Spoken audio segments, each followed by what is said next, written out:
Bonjour, c'est Maître Reda Oulamine, avocat au barreau de New York, Paris et Casablanca. Aujourd'hui, je voudrais vous expliquer pourquoi, après 20 ans de pratique du droit des affaires en matière de contentieux et de conseil, j'ai décidé de m'orienter vers une carrière en arbitrage et arbitrage international.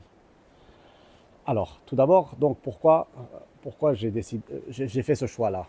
J'ai fait ce choix-là à la fois à cause des inconvénients énormes, majeurs du contentieux, que nous connaissons tous, mais que nous allons rappeler ici, et pour les attraits de l'arbitrage. Alors les inconvénients du contentieux, nous les connaissons.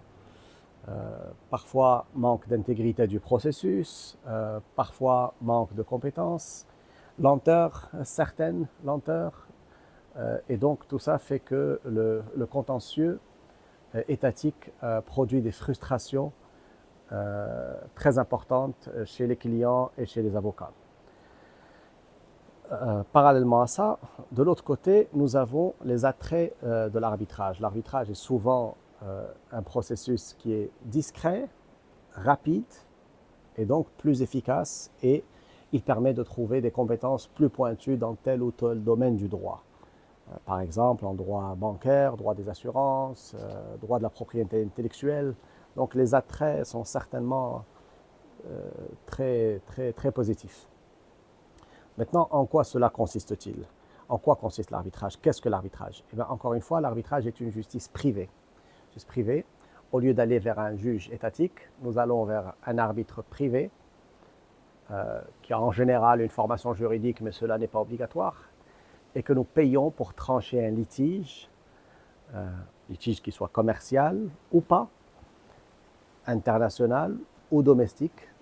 Et donc, l'arbitre est sollicité pour trancher ce litige une fois et de manière définitive, contrairement à la justice étatique. Donc les avantages sont donc certains. Maintenant, à qui s'adresse l'arbitrage et comment on y recourt? L'arbitrage, contrairement à une idée préconçue, il y a quelques années, ne s'adressait qu'à une clientèle très particulière de grandes sociétés qui pouvaient se le permettre auprès de grands organismes internationaux d'arbitrage tels la prestigieuse Chambre de commerce internationale ou Chambre d'arbitrage de Londres ou autres. Depuis quelques années, et c'est une tendance mondiale, il y a donc cette tendance à vulgariser l'arbitrage, à le démocratiser et le rendre plus accessible à la fois aux petites et moyennes entreprises et surtout et aussi aux particuliers. Alors comment on va recourir à l'arbitrage? Eh bien, il y a deux manières. Soit il y a déjà une clause dans votre contrat qui s'appelle une clause compromissoire et qui nous impose de recourir à l'arbitrage, et c'est ça l'intérêt. Donc une fois qu'il y a une clause d'arbitrage, on ne peut plus aller vers les tribunaux étatiques. Soit il n'y a pas de clause qui nous impose l'arbitrage, et à ce moment-là, les deux parties peuvent se mettre d'accord et convenir de recourir à l'arbitrage.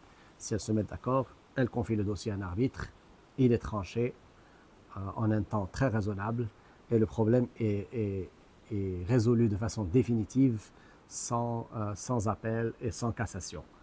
Voilà, j'espère avoir répondu à vos questions concernant l'arbitrage, et n'hésitez pas, si vous avez d'autres questions, à me les poser par email. Merci.